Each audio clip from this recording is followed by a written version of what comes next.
लूंगा। पहली चीज है, आपके पास 90 दिन है। मैं तो ये मानता हूं कि 90 दिन मान के चलिए, 100 डे मत मान के चलिए, केवल आप 90 दिन मान के चलिए कि मेरे पास 90 दिन है और मुझे 90 दिन में रीट को क्लियर करना है। रीट किन बच्चों को करना चाहिए? पहले सवाल का जवाब, जिस बच्चे की आज तक रीट नहीं हुई है उसको पूरा जोर लगाना चाहिए, क्योंकि यदि आपकी क्वालिफिकेशन, आपकी एलिजिबिलिटी पूरी नहीं होती है तो चाहे तुम ग्रेड फर्स्ट ग्रेड सेकंड का सपना देख रहे हो, लोग कह देंगे यार तेरी रीट तो नहीं हुई। कॉन्फिडेंस आता है इन चीजों से। इसलिए मैं फिर कह रहा हूं सीरियसली, यदि तुम अभी तक तुम्हारा रीट क्लियर नहीं है 2022 वाला, तो आपको रीट को बहुत अच्छे से देना चाहिए। नुकसान कुछ नहीं होगा।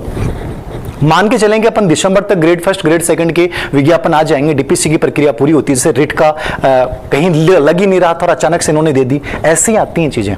फिर उसके बाद हमें परेशानी होती है कि सर अब क्या करें, कैसे करें, कोचिंग करेंगे, सेल्फ स्टडी करें, बहुत सारे सवाल होते हैं। इनमें उलझने की कोशिश नहीं करनी चाहिए। यदि थोड़ा सा प्लानिंग के साथ बढ़ रहे हो ना, तो आपको कभी प्रॉब्लम नहीं होगी, चाहे विज्ञापन कभी भी आ जाए और एग्जाम कभी भी हो जाए। आपकी स्थिति ये होनी चाहिए कि मैं एक बार रिविजन कर चुका हूं सर और दूसरी बार रिविजन कर लूं, चाहे 3 महीने बाद एग्जाम हो जाए, मुझे फर्क नहीं पड़ता। डरना नहीं, पैनिक नहीं होना। रीट यदि अभी तक आपने नहीं दी है तो ये 90 दिन आपके अस्तित्व की लड़ाई मान के और इसमें पूरा अपने आप को झोंकिए।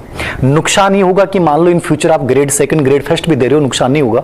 तो उसमें आपका साइकोलॉजी तैयार हो गया, राजस्थान बोर्ड की किताबें तैयार हो गई, टीचिंग मेथड तैयार हो गए। ये आपके आने वाली सेकंड ग्रेड ग्रेड फर्स्ट में भी आपकी मदद करेंगे, तो नुकसान कुछ नहीं है। तो मेरे अनुसार जिनका रीट नहीं हुआ है उस हर बच्चे को इसको गंभीरता के साथ देना चाहिए।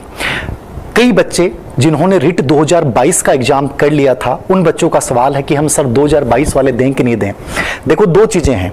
2000 आपका ग्रेड थर्ड बनने का, टीचर बनने का कोई लक्ष्य नहीं है, तो आप केवल ग्रेड सेकंड ग्रेड फर्स्ट पे फोकस कर सकते हो। लेकिन 22 की रीट आपकी क्लियर है, नंबर आपके कम है, मेरे अकॉर्डिंग आपको देना चाहिए, क्योंकि 3 साल वैधता है इसकी। तो 25 में जाके वैधता खत्म हो जाएगी। मान लो 26 में कोई और भर्ती आ जाती है और आपका क्या पता नहीं हो कहीं भी, तो आदमी के पास ऑप्शन होना चाहिए। तो मेरी आपको राय है कि आप एग्जाम आपको जरूर देनी चाहिए, चाहे आप अपना पूरा टारगेट ग्रेड फर्स्ट और ग्रेड सेकंड पे रख सकते हैं। विचलित मत होना, यदि वो टारगेट है तो उससे विचलित मत होना। रीट जिनका पहले हुआ उनका दोबारा भी हो जाएगा। थोड़ा सा सिस्टम क्रिएट करना है। अनावश्यक पैनिक हो जाओगे, सर वो कर लें, ऑनलाइन क्लास ऑफलाइन क्लास ये कर लें, परेशान होने की जरूरत नहीं है। सेल्फ स्टडी से भी तुम रीट आराम से 2 महीने की तैयारी से निकाल सकते हो। थोड़ा सा एग्जाम पैटर्न को समझते हुए, थोड़ा सा व्यवस्थित करते हुए करोगे तो चीजें आसान हो जाएंगी, और ऐसे परेशान होकर करोगे तो चीजें बड़ी पैनिकफुल हो जाएंगी। तो रीट एग्जाम हर बच्चे को देना चाहिए, मेरी राय है। लेवल फर्स्ट का चूंकि 2022 में रिपीट नहीं हुआ था, तो लेवल फर्स्ट वालों को सभी को इस रीट को बहुत अच्छे तरीके से देना चाहिए। दूसरा सवाल यह है कि सर हम लास्ट ईयर, जैसे मान लीजिए हम बीएड लास्ट ईयर या बीएसटीसी लास्ट ईयर में हैं, तो फाइनल ईयर में हम अध्ययनरत हैं, हमारी बीएसटीसी फर्स्ट ईयर हो गई, BEd second year, BEd first year हो गई, तो क्या हम रीट में एलिजिबल हो जाएंगे? रीट के विज्ञापन में हमेशा ही लिखा आता है कि अंतिम वर्ष में अध्ययनरत बच्चे रीट पात्रता दे सकते हैं, सीटेट पात्रता दे सकते हैं और वो एलिजिबल भी हो जाएंगे।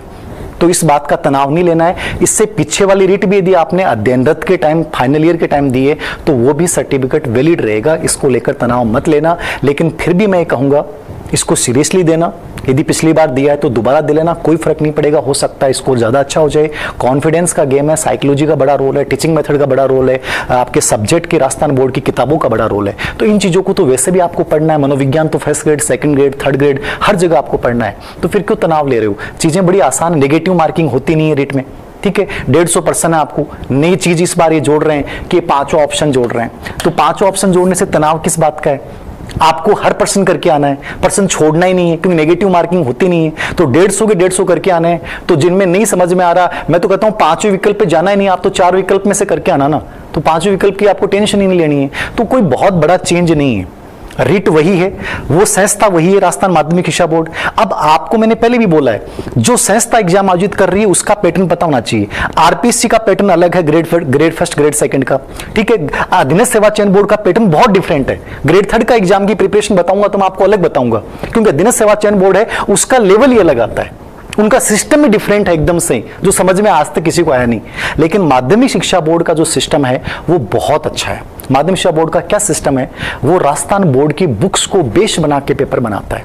ठीक है। साइकोलॉजी जहां थोड़ा सा एनसीईआरटी बेस पर अप्लाइड बेस आती है और अच्छे प्रश्न आते हैं, मनोविज्ञान अच्छे लेवल का आता है, ठीक है। टीचिंग मेथड भी अच्छे लेवल के आते हैं। तो ज्यादा परेशान मत होना, आपको जिस स्ट्रक्चर, जिस संस्था आयोजित कर रही है उसका थोड़ा सा आपको देखना है। तो मेरे अकॉर्डिंग माध्यमिक शिक्षा बोर्ड के अकॉर्डिंग आप अपने दिमाग में इमेज बना के चलें कि मुझे रीट माध्यमिक शिक्षा बोर्ड आयोजित कर रहा है। इसके पिछले साल के पेपर देखिए, सिलेबस ऑलरेडी मार्केट में उपलब्ध है, एज इट इज वही सिलेबस रहेगा, कोई छोटा मोटा बदलाव हो तो हो जाए, बाकी मुझे लगता नहीं कि सिलेबस में कोई बड़ा बदलाव होगा।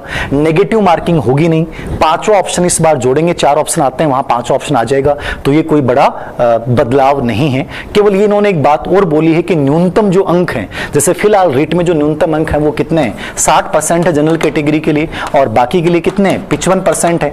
तो ये इसमें अभी क्लियर नहीं कहा है, हो सकता है ये कुछ छूट और दे दें 5% की, तो ये हो भी सकता है, नहीं भी हो सकता। अब कृष्ण कुणाल शासन सचिव सर ने कहा है, अब इसकी लेकर और मीटिंग में फैसला लिया जाएगा कि इसमें कितनी छूट दी जा सकती है, एज इट इज इसको रखा जाता है। तो ये चीजें तो भविष्य के घेरे में, इनके ऊपर आपको ध्यान नहीं देना है। आप तो ये लेके चलो कि मुझे इस एग्जाम में 80% नंबर लेके आना है, 80% मुझे रेट में लेके आना है, क्योंकि 80% के अकॉर्डिंग प्रिपरेशन करोगे तो 70% कम से कम आएंगे। आप 90% लेके चलोगे तो 70-80% आएंगे। तो थोड़ा सा उसके अकॉर्डिंग चलिए, नुकसान कुछ नहीं होने वाला। राजस्थान बोर्ड की बुक्स को बहुत अच्छे से तैयार कर लीजिए, साइकोलॉजी आपका यहाँ पे हो जाएगा, ठीक है। इसके साथ आपकी सीटेट का एग्जाम फॉर्म भी भर देना, सीटेट भी आपके साथ में हो जाएगी। 2 चीजें एक साथ हो रही हैं, क्योंकि DSSS भी, KVS में, इनमें भी, NVS में भी भर्ती की प्रक्रिया जल्दी शुरू होने वाली है, तो एक साथ 2 चीजें हो रही हैं। तो ये मेरे अकॉर्डिंग कर लो आप।